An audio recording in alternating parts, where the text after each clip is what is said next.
देखिए, last time में हम लोगों ने पढ़ा कि कौन कौन से एलिमेंट्री कैनाल के पार्ट्स हैं और उसको फूड को डाइजेस्ट करने के लिए कौन कौन सा एंजाइम सीक्रेट होता है और किस किस ग्लैंड से।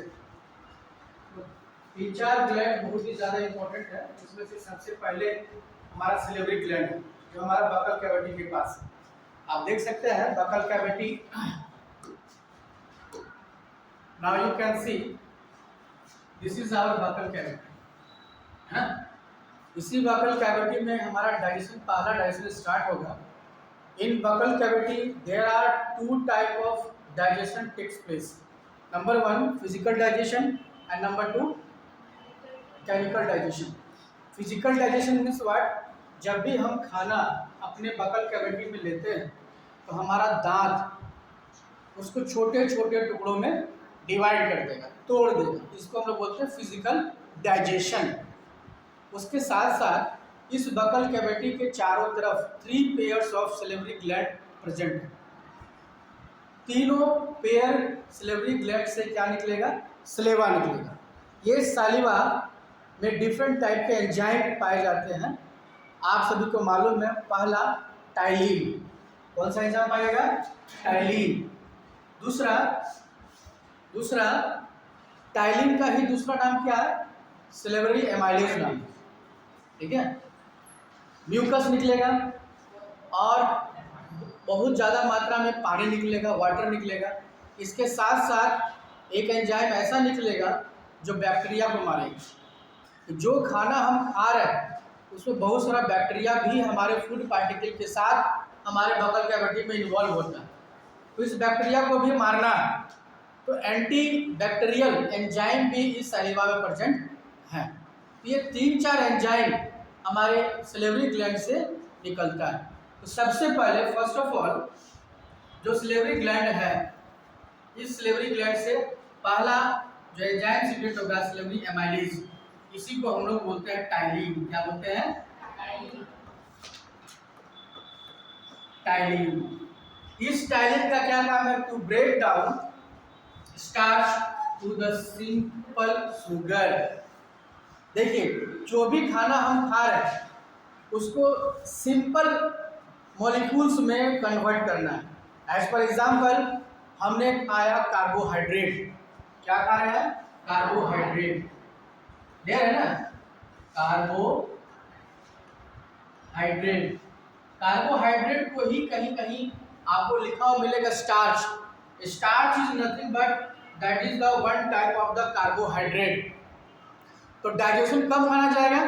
जब कार्बोहाइड्रेट या स्टार्च पूरी तरह से ग्लूकोज में कन्वर्ट हो जाए। इसमें कन्वर्ट हो जाए ग्लूकोज में, C6H12O6। ध्यान दें बच्चों, C6H12O6। ध्यान दें, हमारा बॉडी ब्लड वेसल्स बड़े बड़े मॉलिक्यूल्स को एब्जॉर्ब नहीं कर सकता। कार्बोहाइड्रेट को एब्जॉर्ब नहीं कर सकता, प्रोटीन को नहीं कर सकता, फैट्स को नहीं कर सकता। क्या चाहिए? इसका जो सिंपलेस्ट फॉर्म है, एग्जाम्पल कार्बोहाइड्रेट का सिंपलेस्ट फॉर्म है ग्लूकोज, स्टार्च का भी ग्लूकोज। प्रोटीन, जो प्रोटीन का सिंपलेस्ट फॉर्म है वो क्या है? प्रोटीन का सिंपलेस्ट फॉर्म है एमिनो एसिड। एमिनो एसिड ये सिंपलेस्ट फॉर्म है। फैट्स या लिपिड लेते हैं, उसका सिंपलेस्ट फॉर्म आपका आ जाएगा फैटी एसिड, ग्लिसरॉल। तो ये छोटे छोटे टुकड़े होंगे तभी जा करके हमारा ब्लड वेसल्स इसको एब्जॉर्ब कर पाएगा। इसीलिए डाइजेशन प्रोसेस हो रहा है। तो पहला बकल कैविटी में स्टार्च का डाइजेशन स्टार्ट हो गया। याद रखेंगे, लगभग 30% स्टार्च का डाइजेशन हमारे बकल कैविटी पे हो जाता है। ये स्टार्च, दैट मीन्स स्टार्च जो हमारे खाने में है, प्लस सिलेवरी एमाइलेज या टाइलिन आपस में रिएक्ट करेगा। क्या बनाएगा? Maltose and isomaltose. Maltose and isomaltose. Maltose. ये दोनों पार्टिकल्स स्टार्च का सिंपलर फॉर्म है। अभी भी कंप्लीट डाइजेशन स्टार्च का नहीं हुआ। ये स्टार्च बाद में स्टमक में जाएगा, स्मॉल इंटेस्टाइन में जाएगा, वहाँ कंप्लीट डाइजेशन होने के बाद ये स्टार्च या कार्बोहाइड्रेट फाइनली ग्लूकोज में कन्वर्ट होना है।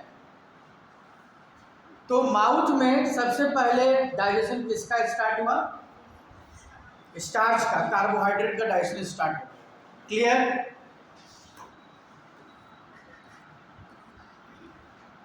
नेक्स्ट पॉइंट,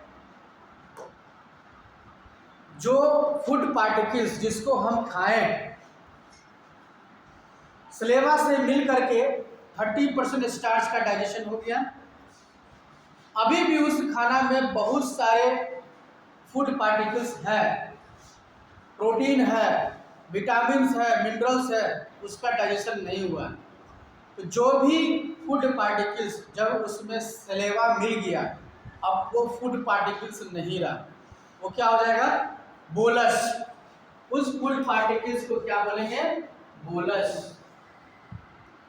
अब ये बोलस ओसोफेगस के जरिए स्टमक में पहुंचेगा। Food that means bolus is moved through oesophagus, that means food pipe and reaches stomach. There is no any digestion takes place in oesophagus.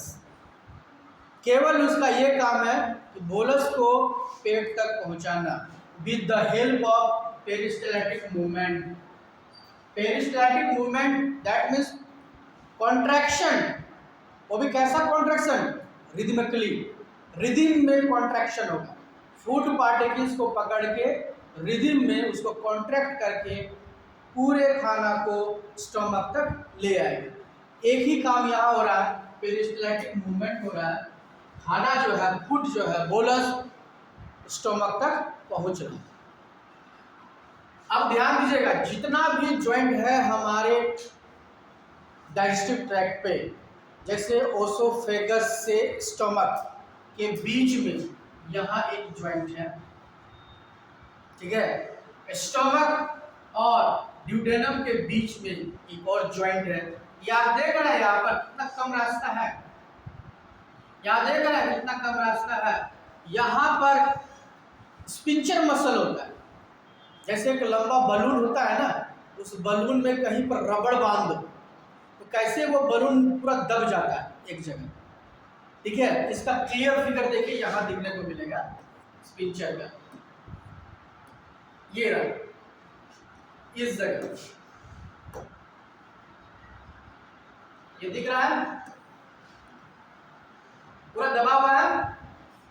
तो यहाँ जगह जगह पर जहां पर जॉइंट है, दैट मीन ओसोफेगस और ओसोफेगस, स्टमक और duodenum, large intestine, small intestine, कहीं तो जॉइंट होगा ना। तो सभी जगह क्या है?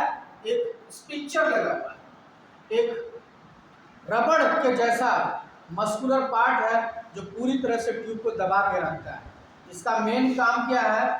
फूड पार्टिकल्स को केवल वन वे डायरेक्शन देना, उल्टा डायरेक्शन में नहीं चले जाना। तो यहाँ पर भी स्पिंचर लगा हुआ है। ओसोफेगस के जरिए खाना स्टमक में आया with the help of the pressure, peristaltic movement. खाना तो यहाँ पर आ गया, लेकिन ये खाना इधर नहीं जा सकता due to the presence of oesophageal sphincter. देखिए स्पिंचर का ये काम।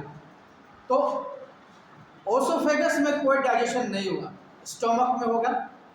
स्टोमक में क्या क्या डाइजेशन होगा, कैसे डाइजेशन होगा, उसको देखते हैं।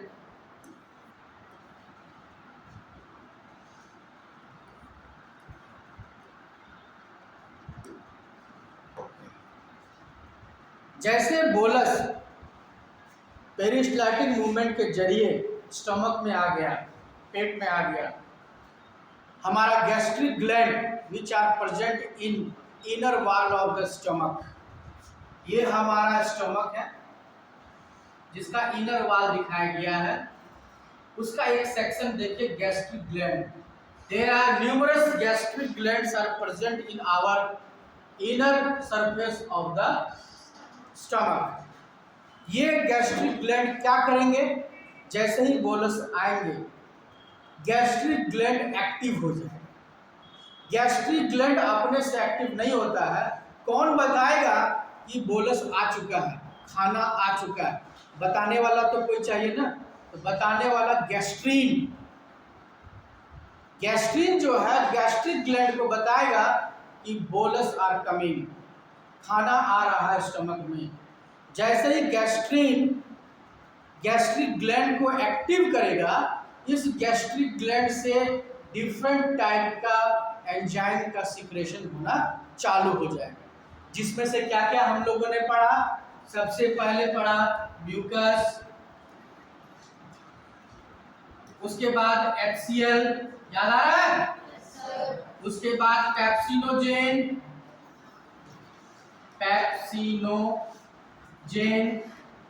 उसके बाद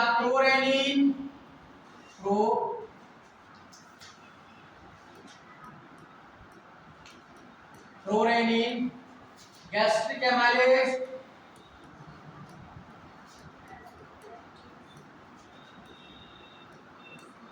गैस्ट्रिक लाइपेज,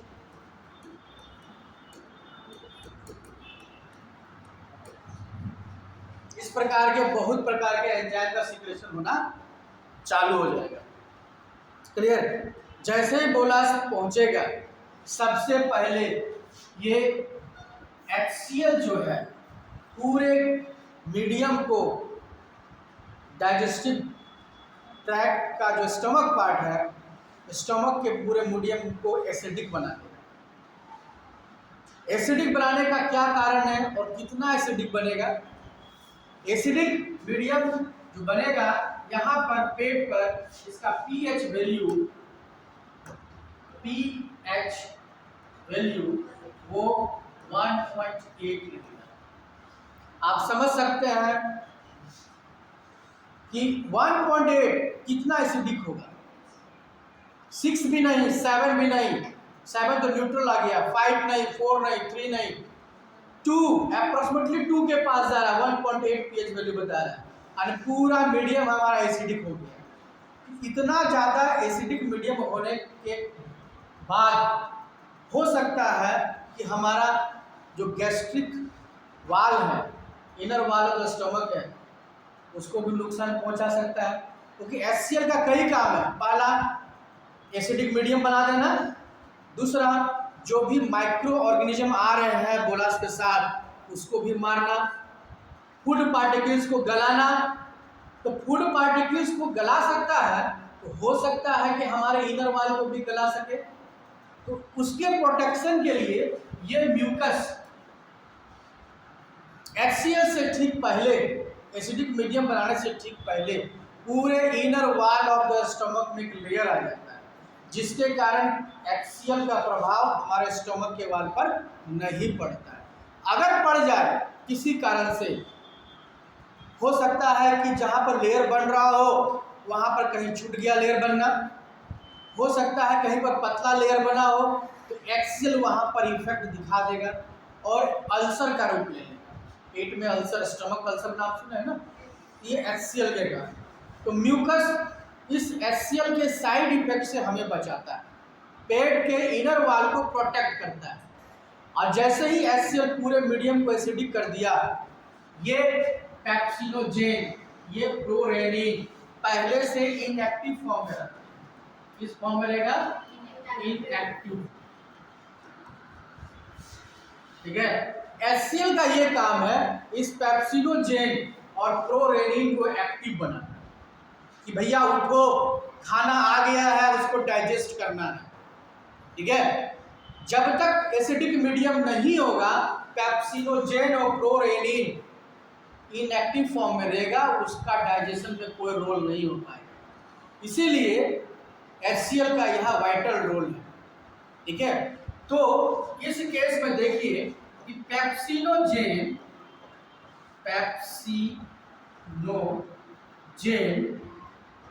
प्लस HCl, ये पेप्सिनोजेन किस रूप में था? इनएक्टिव।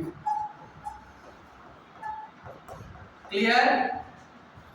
रिएक्ट हुआ, ये पेप्सिनोजेन पेप्सिन में कन्वर्ट हो गया, इसमें कन्वर्ट हो गया। अब ये एक्टिव हो गया, क्या हो गया? एक्टिव। सिमिलरली ये प्रोरेनिन, ठीक है, प्रोरेनिन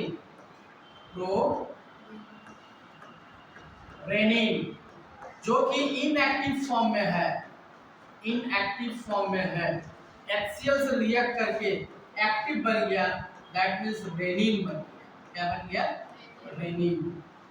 यहां ध्यान दीजिएगा एक चीज, रेनिन दो जगह पाया जाता है, एक तो स्टमक में और दूसरा किडनी में, ये याद रखिएगा। बट दोनों का स्पेलिंग में डिफरेंट है।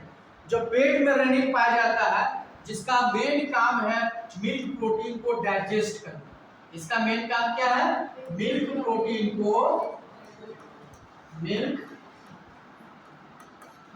को डाइजेस्ट करना। बट जो किडनी में रेनिन पाया जाता है, किडनी में रेनिन का स्पेलिंग ये, एक एन छुटा हुआ, वो किडनी का काम है, वहां पे वो काम करेगा, ऑस्मोलाइटिक का काम, यूरिन फॉर्मेशन में काम है, हम लोग इसके बारे में पढ़ेंगे। इसका इंपॉर्टेंट यहाँ पर, जब पेप्सिनोजेन और प्रोरेनिन एक्टिव हो गया, एक्टिव हो करके पेप्सिन बनाया और रेनिन बनाया, ये दोनों क्या करेंगे?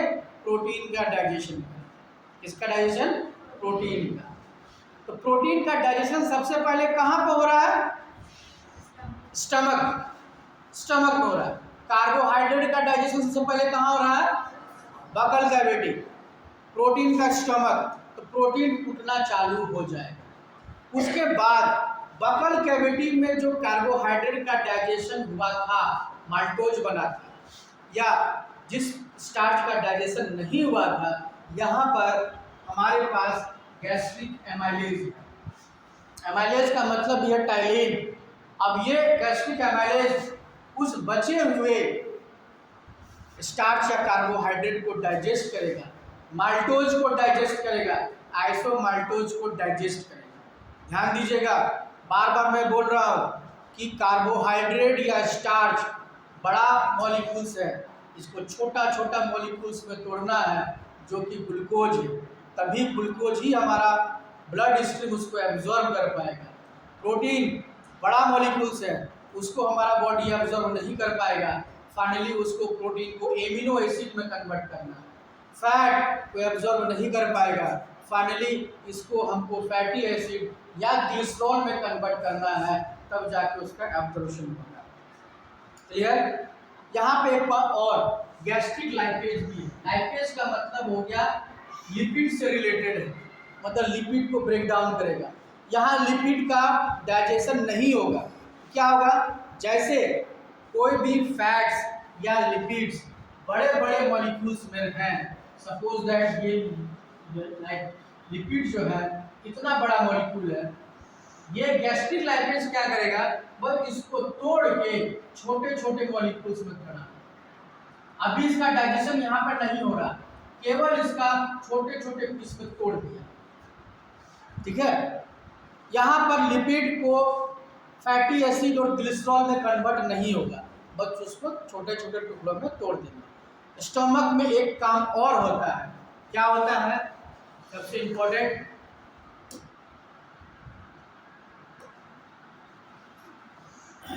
जब भी किसी के शरीर में खून की कमी हो जाती है, तो डॉक्टर उनको क्या खाने की सलाह देते हैं कि आप पालक साग खाइए, लाल साग खाइए, बीट खाइए, पपीता खाइए।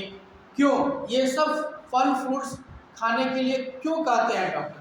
अगर किसी को ब्लड की कमी है तो, हीमोग्लोबिन की कमी है तो, बिकॉज ये सारे फूड पार्टिकल्स में, फूड सब्सटेंस में हमारा आयरन है, और इस आयरन से ही हमारा हीमोग्लोबिन बनता है। इसीलिए आयरन खाना चाहिए प्लांट के फॉर्म्स में। जो मेल है, कम से कम मेल में हीमोग्लोबिन की मात्रा लगभग 11 यूनिट होनी चाहिए, फीमेल में 13 यूनिट होनी चाहिए। जब हीमोग्लोबिन की मात्रा हमारे बॉडी में कम हो जाती है, तो हमको एक डिसऑर्डर होता है, उस डिसऑर्डर को क्या बोलते हैं? एनीमिया। एनीमिया का शिकार है, ये ना बोलते हैं। तो ये सब चीज़ खाना चाहिए। क्यों खाना चाहिए?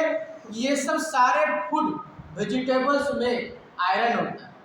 ये आयरन Fe3+ के फॉर्म में होता है, जिसको हमारा बॉडी एब्जॉर्ब नहीं कर पाता। जब हम पालक खाए, लाल साग खाए, बीट खाए, तो ये Fe3+ हमारे स्टमक में आ गया।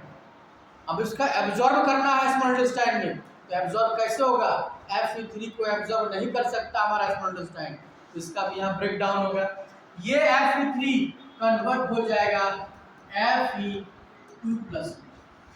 ये 2+ ही हमारा बॉडी एब्जॉर्ब करे, यहाँ जो कि इसका कन्वर्शन हमारे स्टमक में होगा with the help of the HCl के कारण। कभी कभी क्या होता है कि जब ज्यादा HCl हमारे बॉडी पे सीक्रेट हो गया, निकल, sometime HCl acts on the wall causing burning sensation. ये वाल में अगर असर कर रहा है, एक बर्निंग सेंसेशन दिखाएगा, जलन देगा, गैस्ट्रिक प्रॉब्लम होगा, ठीक है। उसी को हम लोग बोलते हैं एंटी एसिडिटी बोला जाता है। इसको दूर करने के लिए क्या करेंगे हम लोग? इनो लेते हैं। क्या लेते हैं? इनो। इनो में क्या होता है? Magnesium hydroxide, milk of magnesia, milk of magnesia. ये बेस है। क्या है? बेस है। और हमारे बॉडी में ज्यादा HCl निकल गया, रिएक्ट करेगा, क्या होगा? सॉल्ट बन जाएगा। क्या बनेगा? सॉल्ट, मतलब न्यूट्रल हो जाएगा, हमको रिलीफ होता है। जब हमारा एसिडिटी हो जाता है तो हमको रिलीफ कौन देगा? ये एंटा एसिड का इस्तेमाल करेंगे, MgOH2, जिसको मिल्क ऑफ मैग्नीशिया कहते हैं।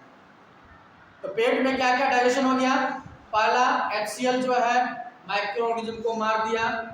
दूसरा, HCl पूरे मीडियम को एसिडिक बना दिया, जो कि 1.8 pH वैल्यू है, जिसके कारण पेप्सिनोजेन पेप्सिन में कन्वर्ट हो गया, प्रोरेनिन रेनिन में कन्वर्ट हो गया। उसके साथ साथ mucus inner wall of stomach में रिकवरिंग हो गया उस वाल को बचाने के लिए, और साथ साथ में ये Fe3+ Fe2+ में कन्वर्ट हो रहा है with the help of hydrochloric acid, जिसका एब्जॉर्प्शन हमारे स्मॉल इंटेस्टाइन में होगा। यहाँ तक क्लियर? नेक्स्ट चले।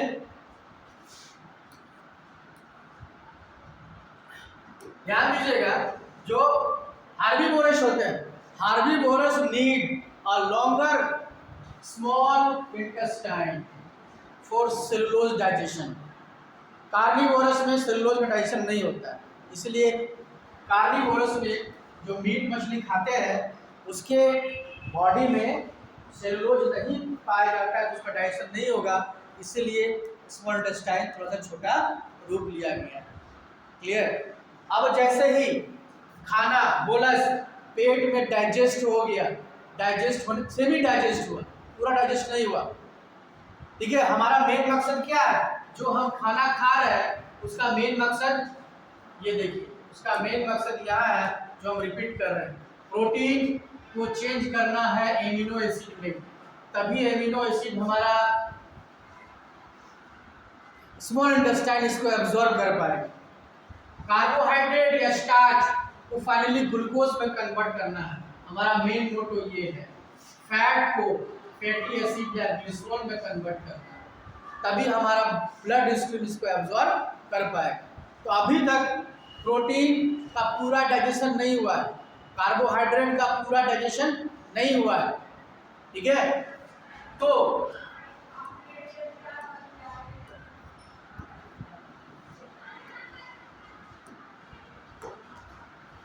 जैसे ही खाना बोलस गैस्ट्रिक जूस के साथ मिल गया, तब ये बोलस नहीं हुआ, अब इसका नाम यहाँ पे चेंज हो गया, क्या हो गया?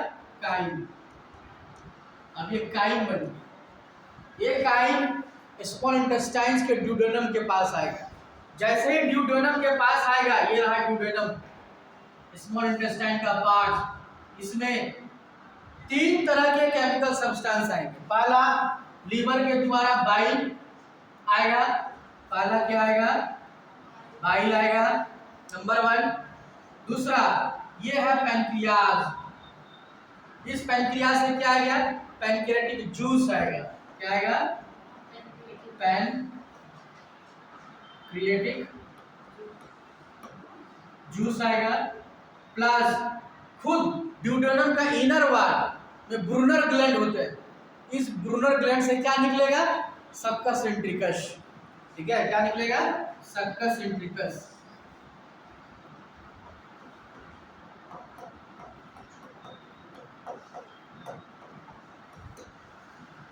सक्कस इंट्रिकस, तीनों तरह के केमिकल यहाँ पहुंचेंगे। अब जैसे काई स्टोमक से ड्यूडेनम के पास आ रहा है तो अपने साथ क्या लेके आ रहा है, एसिडिक मीडियम।